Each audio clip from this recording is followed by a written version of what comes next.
Hello viewers, আপনারা যে জিনিসটি দেখতে পাচ্ছেন এবং আজ দেখে বুঝতে পারছেন আজকে যে ভিডিওটি নিয়ে আসছি সেটা লাউয়ের উপরে। তো বেসিক্যালি লাউয়ে যে সমস্যাটা বেশি দেখা যায় সেটা হলো লাউয়ের যখন ফল আসে তো এই লাউয়ের ফল পচে যায় বা ফল দাঁড়ায় না গাছে। তো এই ফল না দাঁড়ানোর বা ফল পচার মূলত 4টি কারণ হয়ে থাকে।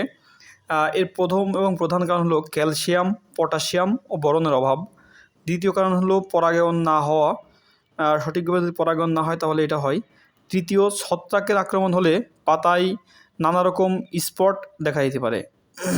আর চতুর্থ নম্বর যে কারণটা আছে, মাছি পোকার আক্রমণটা হয়ে থাকে সাধারণত।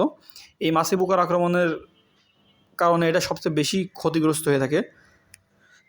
তো সর্বপ্রথম যে আমি বলছিলাম ক্যালসিয়াম, পটাশিয়াম ও বোরনের অভাব, এই ক্ষেত্রে লক্ষণ হলো ফলের নিচ থেকে পচা শুরু করে এবং ফল হলুদ হয়ে ঝরে যায়।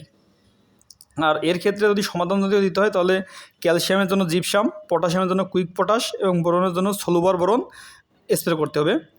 পরাগায়ন যদি না হয় তাহলে সেই ক্ষেত্রে ফুল ঝরে যায়। তো খুব সকালের দিকে অথবা বিকেলে বা সন্ধ্যায় ফুল ফুটলে হাতের মাধ্যমে পরাগায়ন করতে হবে। আর ছত্রাকের যখন আক্রমণটা হয়ে থাকে, ছত্রাকের আক্রমণ হলে বীজ লাগানোর পূর্বে কিন্তু ছত্রাকনাশক দিয়ে বীজটা শোধন করে নিতে হবে।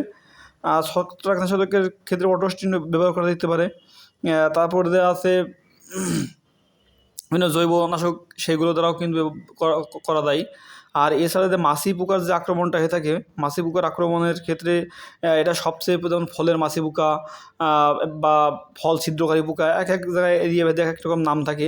তো সেই ক্ষেত্রে মাছি পোকা যদি আক্রমণ হয়, এটা লাউয়ের বিভিন্ন জায়গায় ছোটো ছোটো ছিদ্র করে এরা কিন্তু ডিম ছাড়ে ওখানে, বা ডিম পাড়ার পরে ভিতরে ডিম ফুটে লার্ভা হয়, সেই লার্ভাগুলো ভিতরে শ্বাস খেয়ে নষ্ট করে ফেলে। তো এর সমাধান কীটনাশক স্প্রে করে কিন্তু বেসিক্যালি খুব ভালো একটা কাজ হয় না। তো সেই ক্ষেত্রে লাউয়ের যদি ফেরোমন ফাঁদ দিতে হবে। ফেরোমন ফাঁদ দিলে পুরুষ এবং স্ত্রী পোকা এই ফেরোমন ফাঁদে আকৃষ্ট হয়ে এসে এখানে কিন্তু মারা যাবে। আর এছাড়া একটা যে কারণ আছে সেটা হলো এই লাউ কিন্তু ফল ছিদ্রকারী যে পোকাটা আছে, এই ফল ছিদ্রকারী পোকা কিন্তু আক্রমণটা করে থাকে। তো সেই ফল ছিদ্রকারী পোকার ক্ষেত্রে একটা জিনিস আছে, সেটা দিতে হবে। সেই ফল পচলে কপার অক্সিক্লোরাইড, কপার হাইড্রোক্সাইড এবং কার্বেন্ডাজিম গ্রুপের যে কীটনাশকগুলো আছে এইগুলো কিন্তু স্প্রে করা যায়। কারণ কপার ব্লু আছে স্কোয়ারের, ব্লিটক্স আছে অটোর, কোপ্রাভিট বায়ারের, এছাড়া চ্যাম্পিয়ন আছে অটোর, আর বা অটোস্টিনটা ভালো কাজ করে। এইগুলো কিন্তু স্প্রে করা যেতে পারে। তো এতক্ষণ যারা ভিডিওটি দেখলেন এবং সব কিছু জানলেন, আপনাদের প্রত্যেককে ধন্যবাদ। আসসালামু আলাইকুম। শেয়ার করবেন ভিডিওটি।